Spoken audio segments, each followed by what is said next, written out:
Jadi manusia bergerak mencari bahagia. Kita semua, kita bergerak mencari bahagia. Macam-macam jalan bahagia kita cuba cari. Ada orang rasa bahagia dalam perkahwinan, tapi bila berkahwin, derita setiap saat dan setiap inci daripada kehidupan keluarga dia. Dapat isteri, dapat suami, tak macam dia nak. Dapat anak, tak macam dia nak. Dia mula cari bahagia dengan duit, rupanya dalam duit pun tak ada bahagia. Dia mula cari bahagia dengan kerja, rupanya dalam kerja pun tak ada bahagia. Wallah, Allah Subhanahu Wa Taala hantar Nabi Sallallahu Alaihi Wasallam atas maksud untuk mengusahakan kehidupan, yang mana kehidupan yang sebenarnya ialah kehidupan akhirat. Satu orang yang meletakkan pacuan kehidupan dunia dia untuk akhirat, maka Allah Subhanahu Wa Taala akan masukkan segenap penjuru kehidupan dia bahagia. Isteri yang taat suami bersama mengisbatkan hati kepada Allah, isteri ni akan bahagia.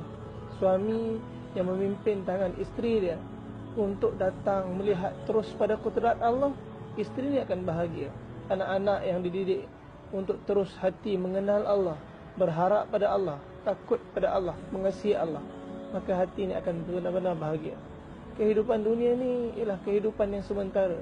Jalan yang kita cari seandainya sama macam jalan Nabi, itulah jalan bahagia.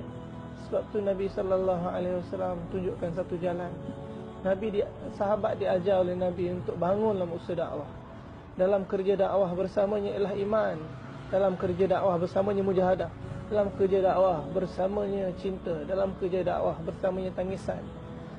Kalau hari ini kita menangis untuk dunia, wallahi takkan ada wujud kesatuan langsung daripada hati keluarga kita. Tapi kalau kita, isteri kita, suami kita, anak-anak kita menangis atas satu maksud yang sama, macam mana nak tengok seluruh manusia dapat datang taat pada perintah Allah? Macam mana seluruh suami dapat pimpin tangan isteri dan anak-anak? Macam mana seluruh daripada isteri dapat taatkan suami, dan seluruh anak-anak dapat taatkan mak ayah? Macam mana anak-anak dapat datang pada seluruh perintah Allah Subhanahu Wa Taala? Hari ini kita kadang-kadang rasa bangun kerja dakwah ni macam buang masa. Wallahi, kalau kita rasa ini buang masa, Nabi Sallallahu Alaihi Wasallam telah bagi seluruh masa dia untuk ini.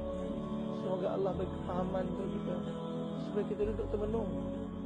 Jalan aku ni sama ke dengan jalan Nabi Sallallahu Alaihi Wasallam? Mana aku nak bawa isteri aku? Mana aku nak bawa anak-anak aku? Mana aku nak bawa ahli keluarga aku? Mana aku nak bawa umat aku? Adakah aku nak biarkan diri aku dan umat ni hancur? Ataupun sama-sama kita pimpin tangan, genggam tangan ni semua, kita sama-sama melangkah masuk ke dalam syurga Allah. Wallahi, itulah bahagia dan tiada henti selama-lamanya. Semoga Allah